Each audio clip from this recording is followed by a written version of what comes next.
다시 태어나도록 더 노력하겠습니다. 부끄럽고 죄송합니다.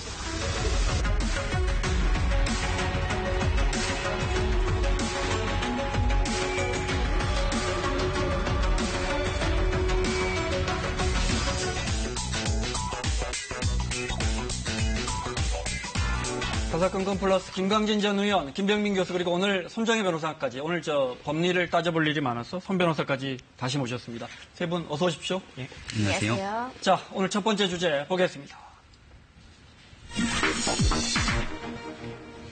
일본의 강제징용간 우리 국민들에게 징용을 시킨 일본 대기업들은 배상하라. 우리 대법원이 이런 판결을 내렸는데 정말 당시에 청와대 비서실장들은 이 판결을 파기환송하거나 판결을 어떻게든 미루려고 노력했을까요? 진짜라면 정말 일제징용간 우리 조상들이 하늘에서 분노할 일입니다. 이 문제 먼저 살펴보겠습니다. 김기춘 전 비서실장 오늘 검찰에 또 소환됐습니다. 예. 석방된 지 8일 만에. 8일 만에요. 예. 네, 이번엔 피의자 신분이에요. 말씀하신 것처럼 이제 재판 거래 의혹과 관련한 이제 내용인데요. 그동안은 여러 건의 사건을 지금 이분이 같이 하고 있는 상태거든요. 네. 뭐 블랙리스트 사건도 있고, 뭐 화이트리스트 사건도 있고. 그건 다 기소가 됐고요. 네. 네. 근데 지금 다시 나왔는데 또 새로운 이제 재판 거래 의혹과 관련해서 지금 조사를 받게 됐고, 사실 이제 국민들은 저 모습을 보면서 어쩔 때는 법리를 떠나서 어쩔 때는 참 아프다고 하다가 또 석방될 때는 건강한 모습이고 다시 또 조사를 받으러 가면 저렇게 힘든 모습을 하는 그 상태 자체에 대해서도 좀 용납하기 어렵지 않겠느냐 이런 생각도 듭니다. 자, 출소할 때 보니까 머리가 이렇게 하얗게 샜던데. 네. 오늘 먼저 나오는 모습 좀 보겠습니다. 화면 준비됐으면요. 네. 부축받고 검찰에 들어서는데요. 네. 지난번 한 번 소환 불응했었죠, 건강인으로. 네. 석방지 검찰에 다시 소환되셨는데 심정 어떠신가요? 강제징용 재판 지연 관련해서 사법부와 교감한 적 있습니까? 강제징용 피해자들에게 하실 말씀 없으신가요? 김기춘 전 실장은 기자들이 물어봐도 좀처럼 답하는 사람이 아닙니다. 자, 이 사건 강제징용 우리 피해자들의 배상 사건이죠. 네. 네. 자세히 좀 여쭤볼게요. 우리 대법원이 2012년 5월에 일제강점기에 강제징용 얼마나 많은 사람들이 갔습니까? 네. 그분들 중에 몇 명이 낸 손해배상 소송에서 사상 처음으로 일본 기업들이 배상하라 이런 판결을 내린 거죠. 굉장히 지난한 사건이었는데요. 네. 1941년에서 43년까지 일본으로 강제징용을 갑니다. 여기에 대한 문제 때문에 1억 원의 위자료를 배상하라라고 해서 일본을 상대로 일본에 있는 일본 제철 기업을 상대로 일본에서 소송을 합니다. 네. 그 소송이 패소를 하게 되고 대한민국 법원에서 2005년도에 소송을 다시 제기합니다. 여기서 1심, 2심 모두 패소를 하게 되는데요. 2012년 말씀하셨던 것처럼 대법원에서 대한민국 헌법이 갖고 있는 핵심 가치를 위배했다라고 해서 원고 승소 판결을 내리게 되는 겁니다. 그렇게 되기 때문에 결국 다시 파기환송을 하게 되는데 고법으로 내려가서 2013년도에 원고 1억 배상 판결을 하게 되는 사건으로 볼 수가 있는 거죠. 네. 자, 그때 당시 이제 대법원에 이런 판결이 나오니까 징용 피해자분들, 소송을 낸 징용 피해자분들은 당연히 기뻐했습니다. 그 영상 잠깐 보겠습니다. 이날까지 소득 없는 일에 염려와 힘을 써주신 여러분께 100번 감사를 드립니다. 앞으로 나와 같이 원한에 맺힌 걸 이날에 생각할 때 너무나도 감사하고 여러분의 공로가 말 못할 다만 말씀드리기는 울음밖에 지를 게 없습니다. 기쁩니다. 감사합니다. 여운택 할아버지는 저 판결 있고 1년 후에 고인이 되셨습니다. 자, 이제 두 분밖에 남지 않았습니다. 재판은 아직도 마무리가 안 되고 있고요. 오늘 그 문제, 그 과정에서 법원과 청와대 간에 어떤 거래가 있었는가가 핵심입니다. 네. 자, 저렇게 판결이 났는데 일본 내 해당 기업들이 우리는 못 물어주겠다 이렇게 재상고를 한 겁니까? 그러니까 대법원에서 이제 판결 선고가 나왔을 때 두 가지 방법이 있습니다. 파기 재판이라고 해서 대법원이 본인들이 재판을 끝내는 방법이 있고요. 네. 고등법원으로 다시 환송을 보내서 고등법원에서 더 충실하게 심리를 하라. 네. 이런 종류가 있는데 대법원에서는 승소의 의견으로 판결을 선고하면서 고등법원으로 파기 환송을 보냈고요. 네. 고등법원에서 재판을 했더니 그 대법원 판례의 취지대로 재판이 그 피해자들한테 승소 판결이 나왔고요.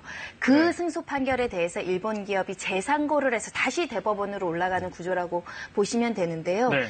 두 건이 재상고돼서 이제 대법원에서 판결을 받아야 되는데 말하자면 2012년도에 이런 승소 취지의 대법원 판결 선고를 받고도 6년, 7년이 지나도록 판결이 확정되지 않는 상태였다는 것이고요. 네. 그 경위에 이렇게 김기춘 실장이나 청와대나 또는 법원의 고위 임원들이 이 사건에 개입한 것이 아니냐라는 네. 재판거래 의혹이 있는 것이고 그 7년, 6년 동안 재판을 진행했던 분들 중에 많은 분이 그 사망을 하셨다는 것입니다. 네. 돌아가셨다는 건데 그 대가로 판사들이 여러 가지 이익을 추구하려고 했다. 이 사건의 실체는 그겁니다. 사실이라면 정말 충격적인 겁니다. 김기춘 실장이 2013년부터 비서실장으로 청와대로 돌아옵니다. 지금 의혹의 핵심은 김기춘 실장이 그 재판 결과가 그렇게 나오면 일본과의 외교 관계가 틀어질 수도 있고 안 좋으니까 부담스러우니까 그 재판을 좀 미뤄달라. 대법의 재상고한 대법의 판결을 좀 미뤄달라. 미뤄만 주면 법원의 판사들을 관련 있는 판사들을 해외 공간에 많이 일종의 혜택을 주는 거죠. 네. 라는 의혹인데 이 의혹이 어디서 불거진 거예요? 그러니까 임종원 법원행정처 차장의 네. USB로부터 문건 하나가 발견이 됩니다. 말씀하셨던 것처럼 과거 이제 미국과 오스트리아 대사관의 법관들이 파견이 되는 제도가 네. 2006년부터 2010년까지 있었는데 이게 중단이 됩니다. 그러니까 이 법원의 판사들을 다시 여기로 보내기 위한 작업을 하고 싶은 건데 외교부의 권한이 중요한 것 아니겠습니까? 따라서 외교부가 굉장히 껄끄러울 수 있는 재판이라는 게 방금 전에 얘기했던 이 징용과 관련된 재판인 거거든요. 네. 이 부분을 이 대법원 전원합의체 판결이 가기 전까지 시간을 끌게 하는 것과 같은 뉘앙스의 얘기가 나온 거기 때문에 이게 엄청난 문제가 되는 거다라고 볼 수 있는 건데 핵심적으로 김기춘 전 실장 공간에서 이 대법원 그리고 대법원의 대법관 그리고 지금 얘기가 나오고 있는 이 윤병세 외교부 장관이 함께 모여서 만난 것은 아니냐 여러 가지 의혹들이 제기되고 있기 때문에 네. 여기에 대한 결과들이 어떻게 나올지 주목이 됩니다. 자, 그렇게 하다가 김기춘 비서실장이 이제 이병기 실장으로 바뀌고 예. 재판 결과는 세월이 흘러가면서 대법 판결은 나오지 않고 이러면서 이병기 실장으로 바뀌었는데 그때 당시에 사법농단 문건을 보면 대법원이 이병기 실장의 어떤 성향을 분석해놨는데 그런 청구 대법 일제 강제징용 피해자의 손해배상 청구 사건에 대해서 청구 기각 취지의 파기환송 판결을 기대할 것으로 예상한다. 그러니까 우리 청와대 비서실장이 이병기 실장이 대법원에서 청구 기각 취지로 그러니까 배상하지 말라는 거잖아요. 이병기 실장이 직전에 이제 국정원장이었습니다만 네. 바로 전에는 주일 대사를 하셨거든요. 네. 그래서 기본적으로는 일본과의 관계를 조금 더 원활하게 풀었으면 좋겠다라고 하는 인식을 좀 많이 갖고 계신 분인데 네.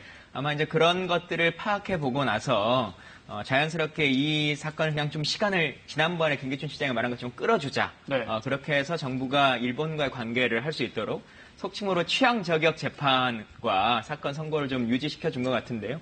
이런 행위들이 실제 피해자들의 삶이라고 하는 것들을 생각해 본다면 네. 정말 지난 사법부가 잘못해 왔었구나라고 하는 생각들을 많이 하게 됩니다. 알겠습니다. 하나만 더 여쭤보고 이 사건은 마무리하겠습니다. 그래서 이 징용 피해자들 소송 그때 다 돌아가시고 이제 2분 남았단 말이에요. 정말 이렇게 대법 판결이 오래 끌어지는 것도 저는 처음 보고 사실 대법원 판결도 신속한 재판을 할 것이 이제 유지가 돼야 되는데 워낙 많은 사건이 있고 방대하다 보니까 어려운 사건은 조금 늦어지는 경우도 있지만 5년까지 이렇게 판결이 선고가 안 된다는 건 피해자의 권리구제 차원에서 바람직하지 않은 것이죠. 요번에 이제 신속하게 재판을 한다고 하지만 대법원 전원합의체가 완전체로 사실 대법관들이 구성된 게 또 얼마 되지 않았습니다. 앞으로도 상당한 기간이 소요될 것이라고 생각이 드는데 이런 역사적이고 상징적인 우리 국민들의 권리 구제에 필요한 부분들은 신속한 재판을 해야지만 네. 또 그것이 사법부의 역할이기도 하고 헌법에 신속한 재판이 규정이 되어 있습니다. 조속하게 판결을 내려주시기를 원하고 있습니다. 당시 청와대 비서실장과 법원이 진짜 어떤 거래를 했는지는 아직 입증되지 않았지만 어찌됐건 소송은 판결은 아직도 나지 않고 있습니다. 네, 그 부분은 팩트고요. 자, 손정혜 변호사, 김병민 교수 그리고 김광진 전 의원과 함께하고 있습니다. 자, 다음 주제 보겠습니다.